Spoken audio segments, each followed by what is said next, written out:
Bab 761, aku pokoknya tidak akan pergi. Melihat ini, bayangan virtual sangat gembira, tapi pada saat ini, Seni tiba-tiba melepaskan kepalan tangan kanannya dan berkata sambil tersenyum, aku akui, aku masih sedikit bingung sekarang. Ciara melihat Seni dan berkata, sepertinya Nona telah membuat keputusan. Seni mengangguk, aku masih berharap bisa berteman dengan Tuan Ye. Kenapa? Di belakang Seni, bayangan virtual itu memiliki wajah penuh ketidakpercayaan. Tuan, bagaimana kamu bisa membuat pilihan seperti itu? Kamu. Seni tersenyum dan berkata, mungkin karena Tuan Ye adalah orang yang baik, atau mungkin karena kita semua berasal dari Bima Sakti. Haha. Bayangan virtual ingin mengatakan sesuatu yang lain, tapi Seni memandangnya dengan santai.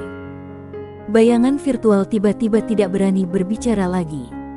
Seni memandang Sander Ye, yang masih bertarung di kejauhan, dan terkekeh, Nona, menurutmu apakah aku akan menyesali pilihanku?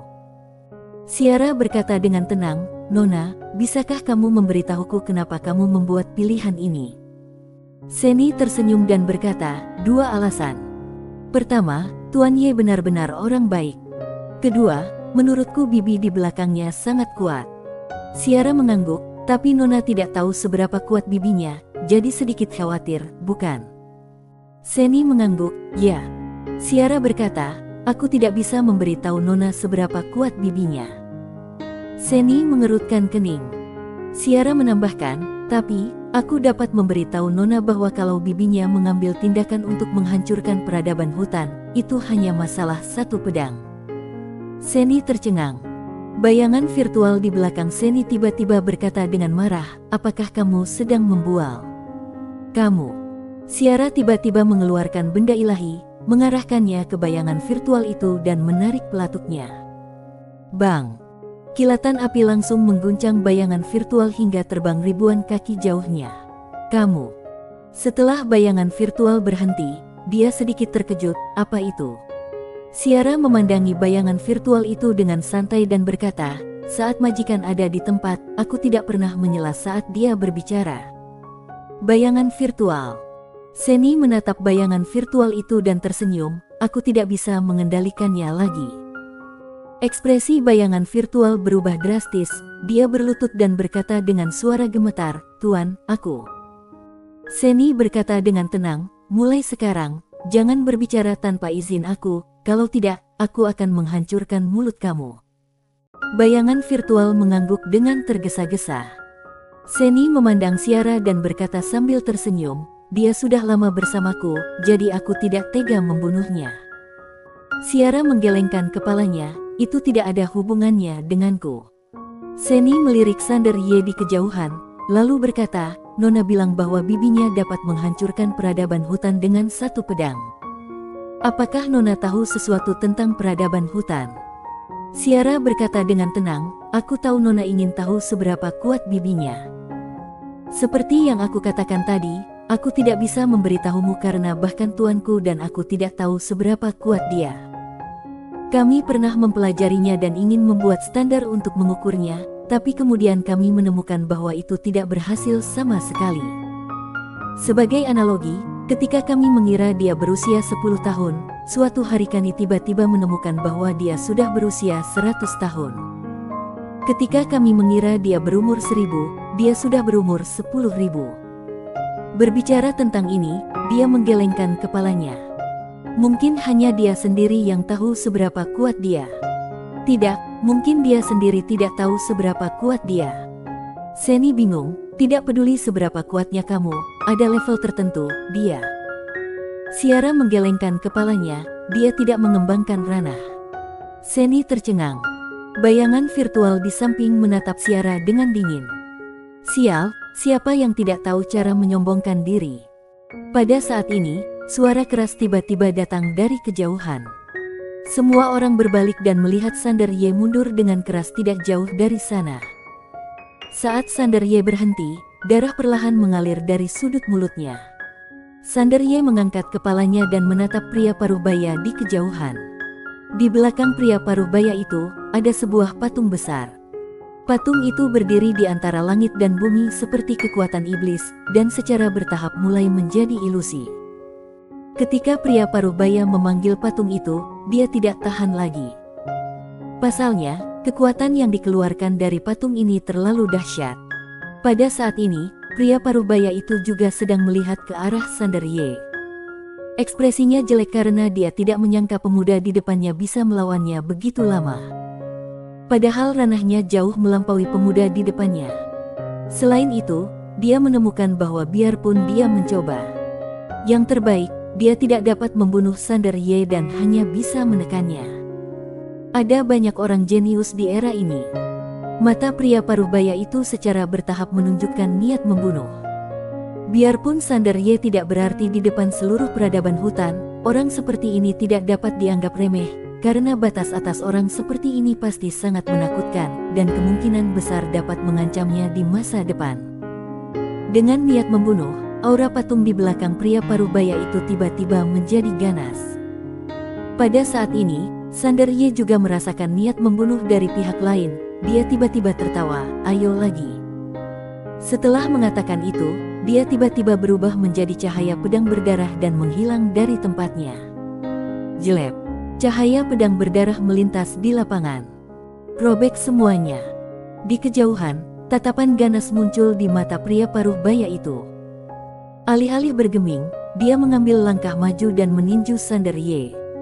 Dengan pukulan ini, cahaya pedang berdarah itu langsung diblokir, tapi detik berikutnya, ruang dan waktu di sekitar pria Parubaya itu tiba-tiba terbelah, dan kemudian ratusan pedang berdarah keluar. Kilatan keganasan melintas di mata pria Parubaya itu, dia meraung dan menghentakkan kaki kanannya dengan keras. Konsep tombak yang menakutkan keluar dari tubuhnya, dan kemudian dia memblokir semua pedang Yi.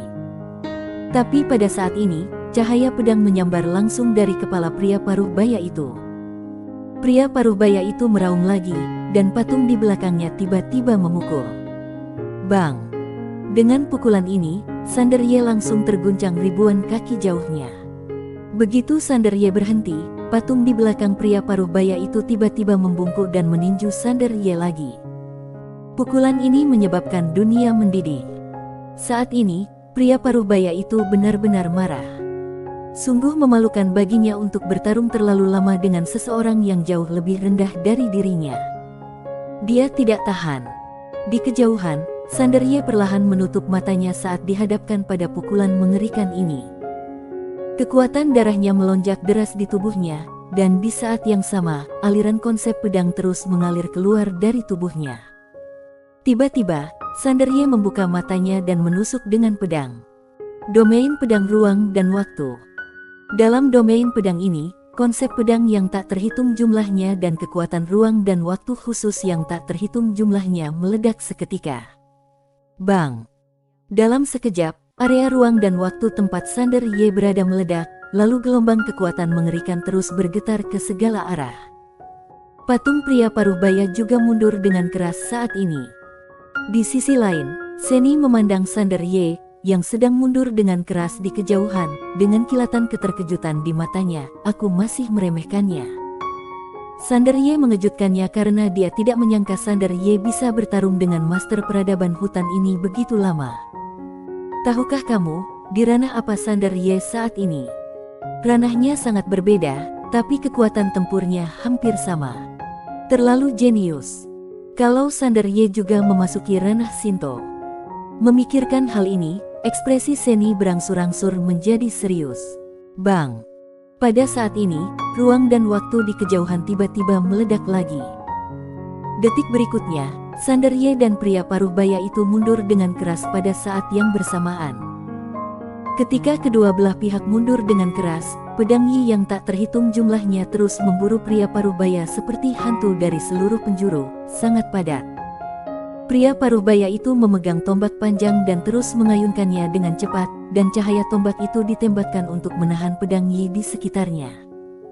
Di sisi lain, Seni melirik pria Parubaya itu, lalu menggelengkan kepalanya. Orang ini sudah gelisah. Saat dia mengatakan itu, dia melirik ke arah Sanderye lagi, dan menemukan bahwa Sanderye bermain lebih mantap. Biarpun dia masih ditekan oleh pria Parubaya itu, dia ternyata mampu melawan dengan mudah, dan gaya permainannya menjadi semakin stabil. Seolah-olah dia telah menemukan sesuatu, Seni tiba-tiba berbisik, sepertinya ini adalah kesadaran Dewa Budo. Dewa Budo. Setelah mengatakan itu, Seni memandang Siara di sampingnya, yang tersenyum dan berkata, "Benar, Tuan Muda, kami tidak hanya berkultivasi, tapi juga berlatih Budo." "Tidak heran," Seni berkata dengan lembut, "tidak heran orang ini begitu pandai dalam ilmu pedang dan seni bela diri." Siara berkata dengan lembut, "Sebenarnya, selama Tuan Muda mau, dia bisa membunuh pihak lain." Seni berkata dengan suara yang serius, "Pedang itu." Siara mengangguk. Kalau Sander Ye menggunakan pedang King Xuan, dia bisa membunuh pria paruh baya itu sekarang. Seni tiba-tiba menjadi penasaran, "Nona Siara, sejauh yang aku tahu, kalian sedang menjelajahi peradaban alam semesta lain, apakah tidak takut menimbulkan masalah?"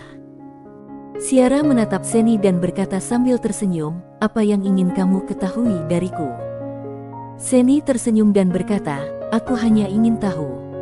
Siara hendak berbicara, dan pada saat ini, matriks di atas kepala mereka tiba-tiba bergetar hebat. Melihat pemandangan ini, Seni langsung mengerutkan kening. Di belakangnya, bayangan virtual itu tidak bisa tidak mengingatkan, "Tuan, mereka datang." Peradaban hutan. Seni menatap matriks itu, matanya penuh keraguan. Kenapa peradaban hutan ini kembali lagi? Ini adalah sesuatu yang dia tidak pernah bisa pahami. Siara melirik matriks itu, lalu memandang Sander Ye di kejauhan, "Tuan Muda, kita harus pergi." Di kejauhan, Sander Ye tiba-tiba berhenti. Dia melihat ke arah matriks dan mengetahui bahwa orang-orang dari peradaban hutan akan kembali. Setelah memikirkan ini, Sander Ye mengangguk, "Ayo pergi." Mendengar perkataan Sander Ye, pria paruh baya di kejauhan tiba-tiba tersenyum galak, "Mau pergi? Apa kamu sudah bertanya padaku?" Setelah itu, dia langsung meninju Sander Ye. Pada saat ini, pedang Yi di tangan Sander Ye tiba-tiba digantikan oleh pedang King Xuan. Dia mengangkat tangannya dan mengayunkan pedang. Jelek. Pria paruh baya itu terlempar, dan ketika dia berhenti, lengan kanannya putus. Pria paruh baya itu tercengang. Saat ini, Siara muncul di samping Sander Ye, lalu berkata, "Cepat, masih ada 1/4 jam, tempat ini akan diledakkan." Sander Ye mengangguk dan melihat ke arah Seni di kejauhan, "Nona Seni, cepat ikut kami." Setelah mengatakan itu, dia langsung meraih Siara, berbalik dan terbang dengan pedangnya. Seni ragu-ragu sejenak, lalu segera mengikutinya. Bayangan virtual itu mencibir dan tidak mengikuti, "Aku tidak akan pergi." Bersambung. Bab 762, Aku Punya Saran. Bayangan virtual ini tidak lain adalah penguasa kota Zhao. Biarpun Seni akhirnya memilih untuk memihak Sander Ye, dia tidak ingin memihak Sander Ye karena dia telah menyelidiki peradaban Guanxuan milik Sander Ye. Biarpun peradaban Guanxuan sekarang menguasai banyak wilayah bintang kosmik, kekuatannya berada di level teratas alam semesta ini, tapi kekuatan secara keseluruhan masih sangat lemah. Menurutnya, peradaban Guanxuan ini tidak memiliki peluang untuk menang melawan seluruh peradaban hutan. Seberapa mengerikankah seluruh peradaban hutan? Biarpun Sander Ye memiliki 2 pendukung di belakangnya, satu adalah kakeknya dan yang lainnya adalah bibinya, tapi seberapa kuat keduanya? Bahkan kalau mereka dianggap berada pada tingkat keilahian 100%, lalu apa hebatnya?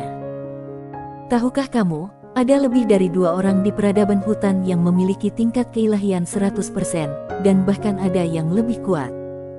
Oleh karena itu, dia memilih berpihak pada peradaban hutan. Setelah Sander Ye dan yang lainnya pergi, matriks itu tiba-tiba bergetar hebat, dan aura menakutkan melonjak seperti air pasang. Penguasa kota Zhao melihat matriks itu dan menjadi bersemangat. Peradaban hutan legendaris ini akhirnya kembali. Bangel. Pada saat ini, matriks itu tiba-tiba berubah menjadi pintu cahaya yang panjang dan lebar, dan di dalam pintu cahaya itu, seorang pria paruh baya berpakaian putih perlahan keluar. Dan di belakangnya, ada banyak sekali orang. Saat pria paruh baya berbaju putih keluar, dia menarik napas dalam-dalam dan merentangkan tangannya. Aku akhirnya kembali. Di belakangnya, orang-orang mengikutinya satu demi satu. Pada saat ini, pria berbaju putih itu sepertinya merasakan sesuatu, dan ekspresinya tiba-tiba berubah drastis, bahaya. Begitu dia selesai berbicara, kekuatan mengerikan tiba-tiba meletus dari sekeliling, dan sesaat kemudian, puluhan ribu awan jamur meledak pada saat yang bersamaan. Ketika dia melihat pemandangan ini, penguasa kota Zhao menjadi mati rasa. Bang! Saat ledakan mengejutkan terdengar, penguasa kota Zhao langsung diliputi oleh api dan awan jamur yang tak terhitung jumlahnya, dan kondisinya tidak diketahui. Di sisi lain, pria paruh-baya yang bertarung dengan Sander Ye sudah mundur dengan cepat saat merasakan bahaya, jadi dia bisa melarikan diri. Dan seluruh hutan Sansu menjadi abu saat ini. Siara telah lama membubarkan orang-orang di hutan Sansu, sehingga ledakan tersebut tidak membahayakan orang yang tidak bersalah. Puluhan ribu awan jamur disertai cahaya api yang tak ada habisnya bertahan dalam waktu yang lama. Akhirnya, saat kekuatan misterius muncul, awan jamur dan cahaya api itu mulai menghilang perlahan. Saat ini, pria berpakaian putih berjalan keluar perlahan. Saat ini, pria berpakaian putih terlihat sangat jelek. Di belakangnya, ada ratusan mayat di tanah. Pria berpakaian putih tiba-tiba meraung, "Wonoyu." Seorang pria paruh-baya muncul di depan pria berbaju putih. Dia adalah pria yang pernah bertarung dengan Sander Ye sebelumnya. Pria berbaju putih menatap pria paruh-baya dengan niat membunuh di matanya. "Ada penyergapan di sini, kenapa kamu tidak memberitahuku?" Wajah Wonoyu juga sedikit jelek, karena dia tidak menyangka Sander Ye akan menyergap di sini. Dia berkata dengan sungguh-sungguh, "Tuan Ming, aku lalai." Pria berbaju putih itu menatap Wonoyu dengan dingin, lalu berbalik dan melihat sekeliling. Tiba-tiba, dia mengerutkan kening dan mengangkat tangan kanannya ke depan. Bang! Ribuan kaki jauhnya, tempat ruang dan waktu tiba-tiba menjadi ilusi, dan detik berikutnya, seorang pria paruh-baya perlahan keluar. Orang ini tidak lain adalah penguasa kota Zhao. Di saat kritis tadi, dia menghilang ke dalam ruang dan waktu dan lolos dari bencana.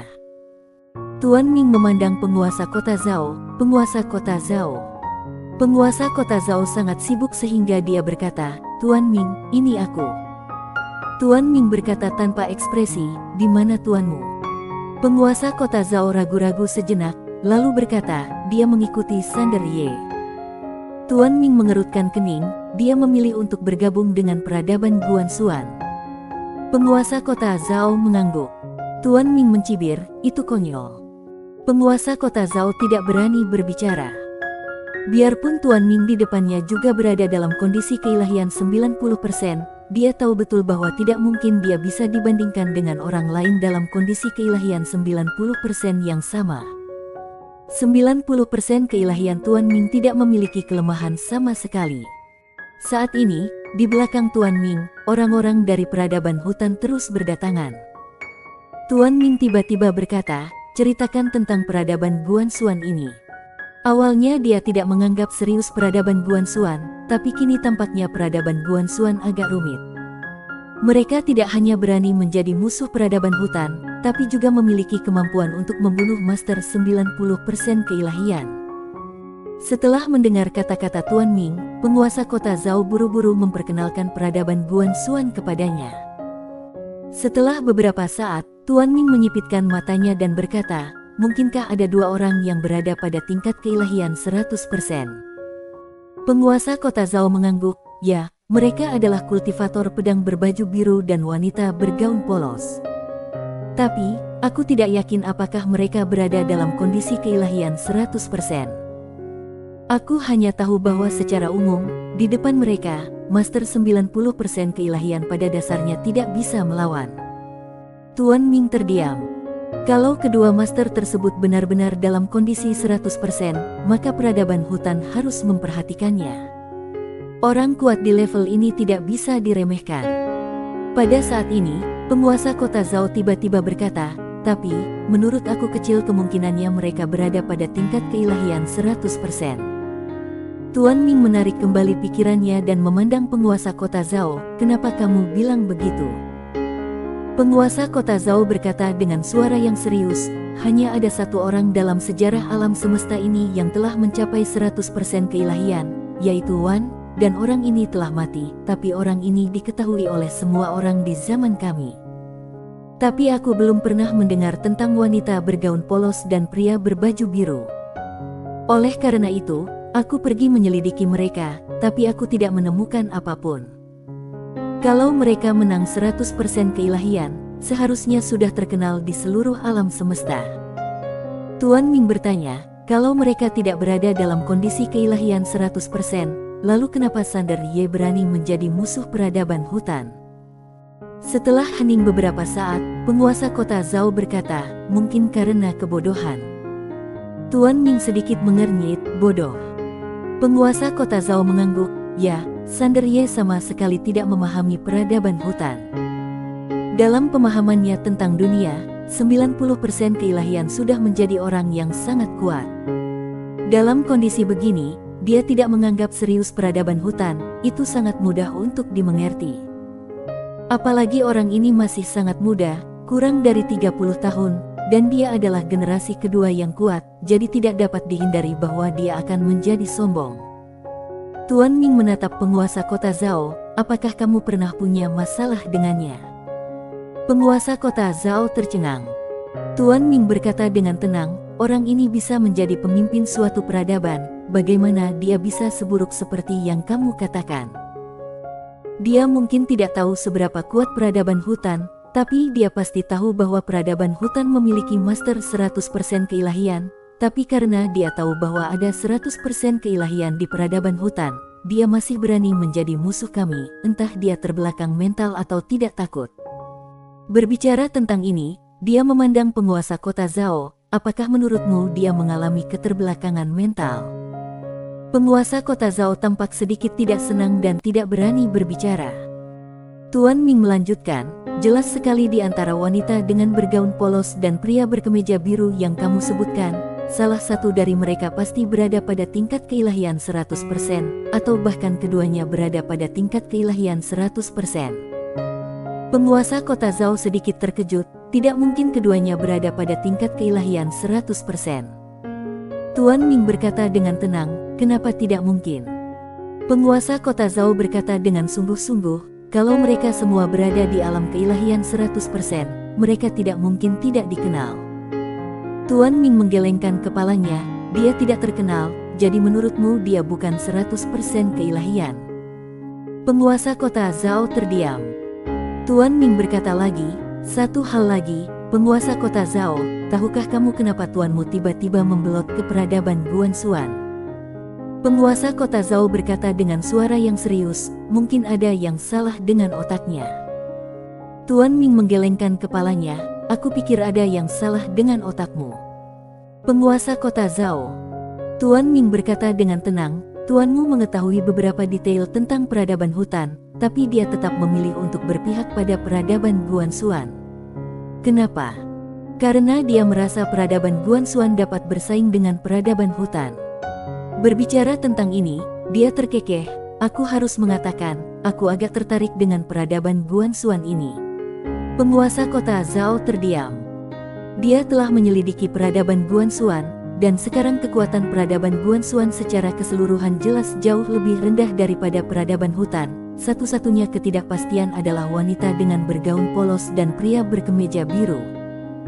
Kalau kedua orang ini berada dalam kondisi keilahian 100%, maka peradaban Guanxuan masih memiliki peluang untuk bersaing dengan peradaban hutan, tapi itu hanya ada peluang, karena peradaban Guanxuan secara keseluruhan jauh lebih buruk daripada peradaban hutan.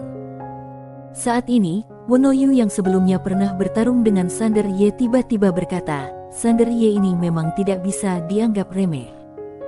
Tuan Ming memandang Wonoyu, dan Wonoyu berkata dengan sungguh-sungguh, orang ini begitu muda, tapi dia memiliki kekuatan bertarung yang sangat menakutkan. Kalau suatu hari dia mencapai keilahian, kekuatannya akan semakin menakutkan, apalagi keluarga yang bisa melatih jenius seperti ini pasti bukan orang biasa. Saat dia mengatakan itu, dia melirik ke arah penguasa kota Zhao dengan tatapan yang agak tidak ramah. Alasan kenapa dia menderita kerugian besar adalah karena orang ini menggambarkan Sander Ye sebagai orang yang tidak berguna dalam informasinya. Dia sekarang ragu apakah orang ini dikirim oleh Sander Ye untuk melumpuhkan mereka. Tuan Ming mengangguk, tampaknya wanita bergaun polos dan kultivator pedang berkemeja biru di belakang peradaban Guanxuan ini tidak sesederhana itu. Wen Yu berkata dengan suara yang serius, "Tuan Ming, apa yang harus kita lakukan sekarang?" Penguasa kota Zhao juga melihat ke arah Tuan Ming. Tuan Ming terkekeh, "Apalagi yang bisa kita lakukan? Hanya ada satu peradaban di satu alam semesta, dan banyak orang kita telah mati di tangan peradaban Guanxuan. Oleh karena itu, secara alami tidak ada rekonsiliasi di antara keduanya." Wen Yu mengangguk, "Memang. Sejak peradaban hutan kembali, secara alami akan menjadi penguasa alam semesta ini. Bagaimana bisa membiarkan orang lain tidur nyenyak di samping tempat tidur mereka? Ketika dua peradaban bertemu, hanya ada pertempuran." Wen Yu berkata, "Haruskah kita langsung pergi ke peradaban Guanxuan sekarang?" Tuan Ming terdiam. Pada saat ini, penguasa kota Zhao di samping tiba-tiba berkata, "Aku punya saran."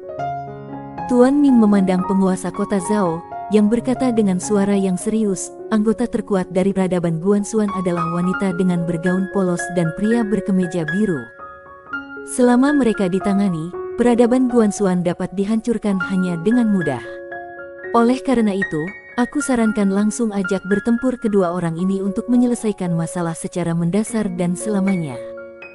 Tantangan pertempuran yang beradab. Bersambung.